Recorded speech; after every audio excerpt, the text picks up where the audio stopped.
What is up, y'all? So, back with this book again.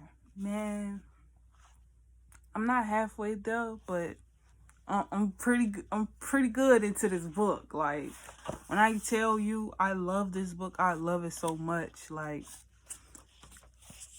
so what's crazy is before I started reading this, I was laying down watching somebody else's YouTube video. And I'm like, I haven't posted on my YouTube channel all day. I'm gonna do it tomorrow. But then something reminded me of this quote. It said, don't put off tomorrow what you can do today. In this moment, it is tomorrow. In 30 minutes, it'll be tomorrow. So by the time this post, it may be tomorrow. So I did say I'll do it tomorrow, and I did it tomorrow. But anyway, I did it today, and it's gonna be up tomorrow. But anyways,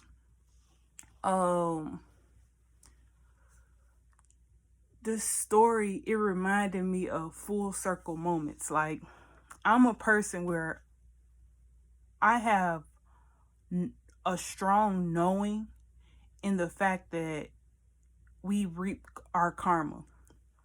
Asking you, just like how they say, asking you shall receive. What you sow, you will also reap. Like that movie, The Color Purple.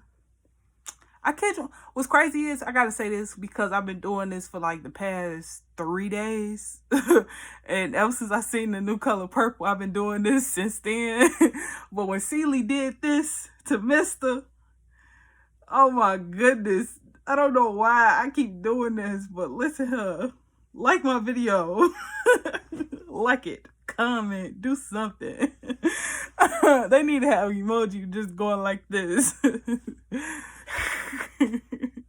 But I had to, because I've been doing that in my room all for the past few days, like then when I saw somebody commented, when somebody did the GIF in the comments, I lost it. I be on Instagram too much. I swear I do. It's crazy.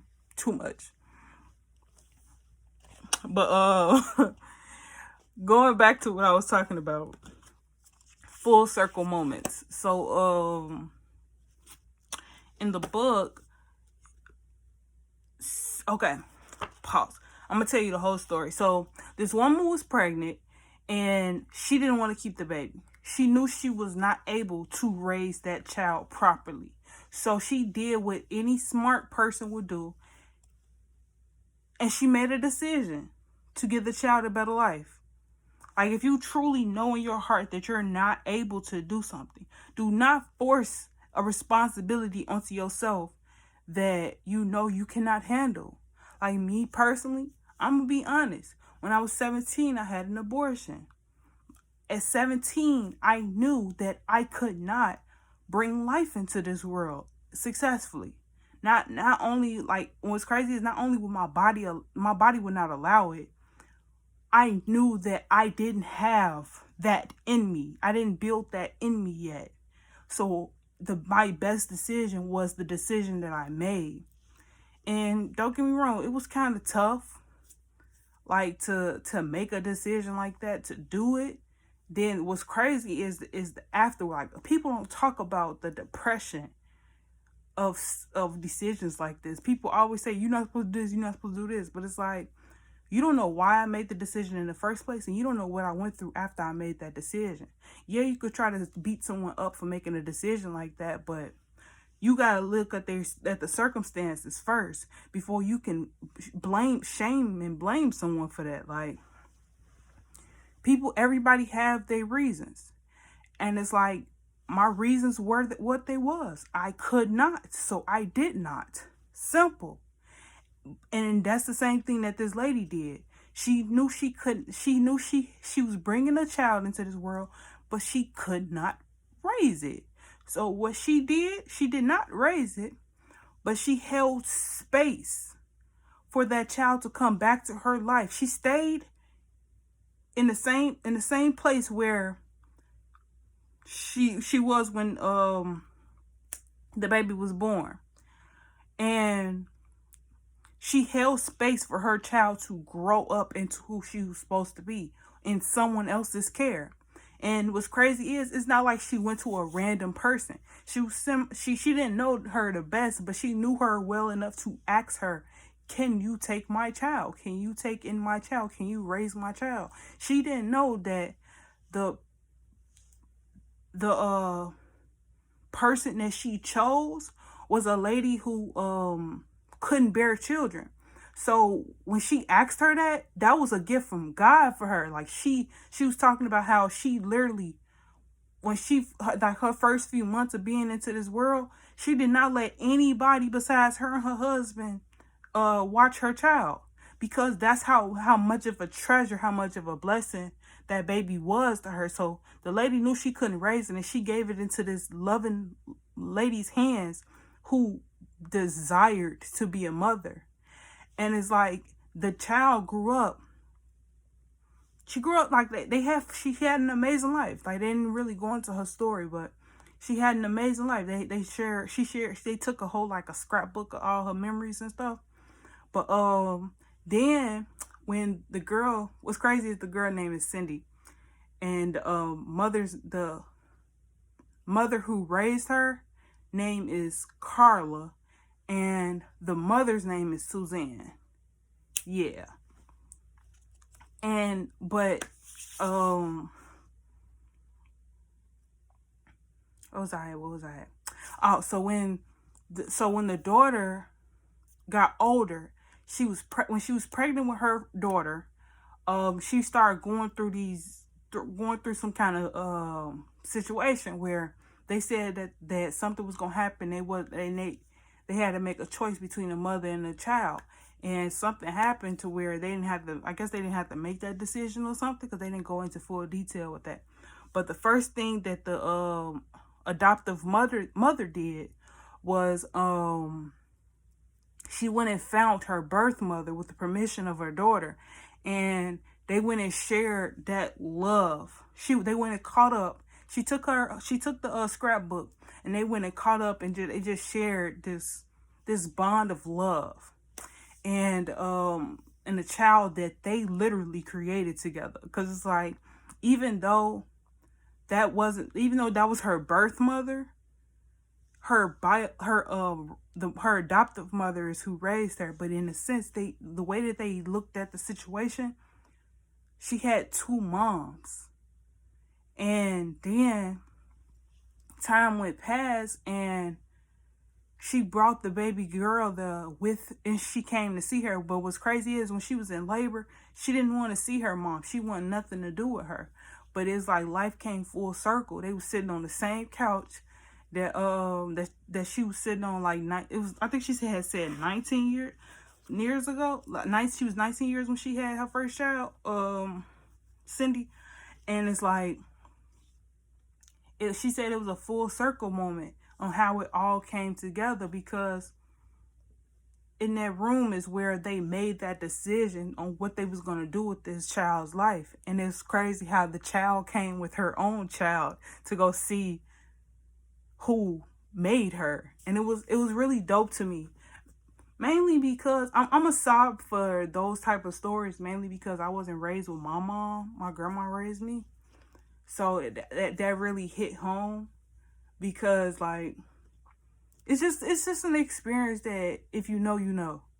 Like, and it's something else that blew my mind was the people who raised the girl. They made sure she knew she was adopted. They made sure she knew that her birth mother loved her. She just couldn't raise her. And even though she still felt how she felt about it, she had a great understanding on what adoption is. And it wasn't something to be ashamed of. And it was really dope. Like, it was a really dope read. And what's crazy is, it's probably like the longer stories one of the longer stories that I read in this book. And it was just mind blowing to me, because it brought up so many old thoughts and emotions that I'm just overwhelmed right now, which is why, I kid you not, the moment I finished the story, I clicked this video, and I've just been talking ever since. It's crazy. But it's like, I truly appreciated that. Because, like, mind you, I was just laying down in the bed, not not thinking about handling my responsibilities. And to read that, it really just comforted my heart in a way to where I'm gonna go to sleep feeling really good tonight. And I don't know.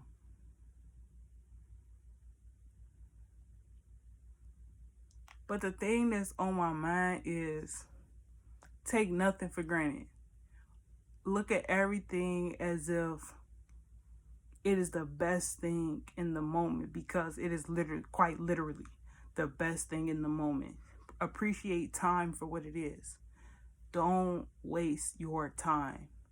Time is your only currency. It is more powerful than the paper money that we spend on a day-to-day basis. Time is non-refundable. Money, cash money, and debit and all of that stuff, it's a renewable resource. But time is a non-renewable resource. So when I say, like, you get a daily allowance of 24 hours, that is your chance to change and make better choices. I'm not just saying that because it sounds good. I'm saying that because God said you got 24 hours of allowance every day. Every day. The moment you wake up to the moment that you go to sleep, you are blessed by the best. You have the ability to change your reality and do things that normal people can't do.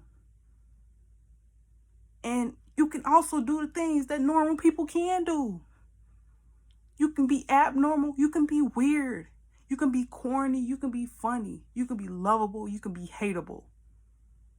You can be an asshole for all I care. Be you. Be whoever you are.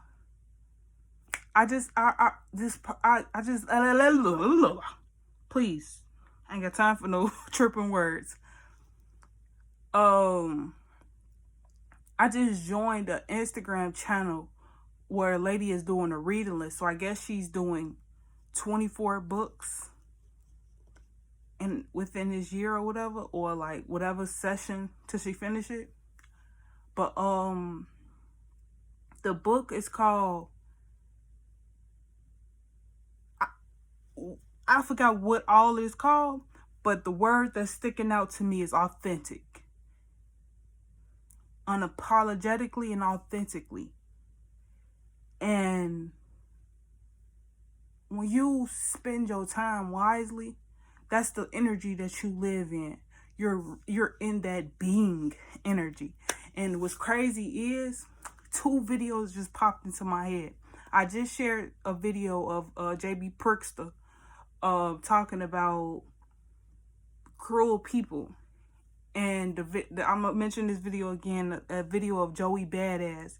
He was talking about you can walk in the room and you can see who praying. But going back to the video with JB Prickster, I don't know why I say this man's name like this, but he's JB Prickster. And so JB Prickster, he said, what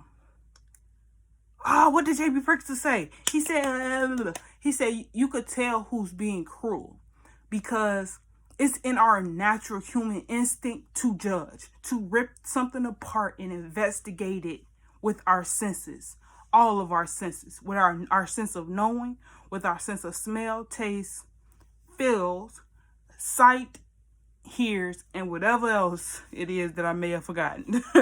But we are using those senses when we first interact with something.